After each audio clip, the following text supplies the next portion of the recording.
Hello hello everyone, welcome to my channel. I am Neha. आज करेंगे हम क्लास 12 अकाउंट्स एंड टॉपिक है हमारा सब्सक्रिप्शंस क्या होता है। एंड गाइस, इस चैनल पे हम जितनी भी वीडियोस करेंगे सभी एनसीईआरटी की बुक्स में से करेंगे। तो देखो बुक में क्या लिखा है, subscription is a membership fee paid by the member on annual basis. अब सब्सक्रिप्शन क्या चीज़ है, ये एक मेंबरशिप फ़ीस है। यानी कोई भी इंसान अगर आपकी ऑर्गेनाइजेशन के साथ जुड़ना चाहता है, आपका मेंबर बनना चाहता है, तो वो आपको एक फ़ीस देगा, ठीक है, एनुअल बेसिस पे, यानी हर साल देगा आपको फ़ीस। उसे हम बोलेंगे subscription. This is the main source of income of such organisation.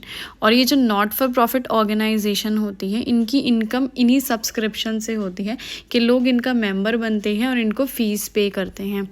Subscription paid by members is shown as receipt in the receipt and payment account. अब बात ये है, जो हमें सब्सक्रिप्शन मिलती है जो कि मेंबर्स देते हैं, उसकी एंट्री होती कैसे है इनमें। तो रिसीट एंड पेमेंट अकाउंट में सब्सक्रिप्शन रिसीव हुई है, ठीक है, यानी पैसे हमारे पास आए हैं, तो ये रिसीट साइड हम लिख देंगे रिसीट एंड पेमेंट अकाउंट में। And as income in the income and expenditure account.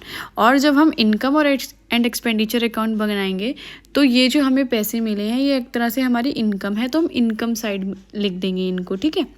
It may be noted that receipt and payment account shows the total amount of subscription actually received during the year. अब एक बात note करने वाली यहाँ क्या है, जब हम रिसीट एंड पेमेंट अकाउंट बनाते हैं तो हमने पढ़ा कि हम उसमें सब्सक्रिप्शन लिखते हैं और रिसीट साइड में लिखते हैं, लेकिन अमाउंट कितनी लिखनी है, टोटल अमाउंट ऑफ सब्सक्रिप्शन। जितनी भी आपको सब्सक्रिप्शन मिली है इस साल की, पिछले साल की, आगे साल की, जो भी सब्सक्रिप्शन मिली है उस सब्सक्रिप्शन को पूरी की पूरी आप टोटल ऐड करके रिसीट एंड पेमेंट अकाउंट में लिख देंगे, ठीक है। While the amount shown in income and expenditure account is confined to figure related to current period only.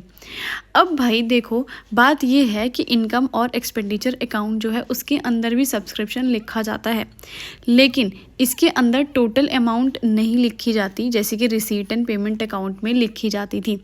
Income and expenditure account में सिर्फ करंट पीरियड की लिखी जाती है, चाहे वो कभी भी रिसीव हुई हो या नहीं हुई हो, उससे कोई फ़र्क नहीं पड़ता। सिर्फ करंट पीरियड की जो है, जो कि इस साल की है, जिस साल का आप अकाउंट बना रहे हैं, सिर्फ उस साल की सब्सक्रिप्शन आप लिखेंगे, बात ख़त्म। इसके अलावा आगे पीछे कभी भी नहीं लिखेंगे। इस साथ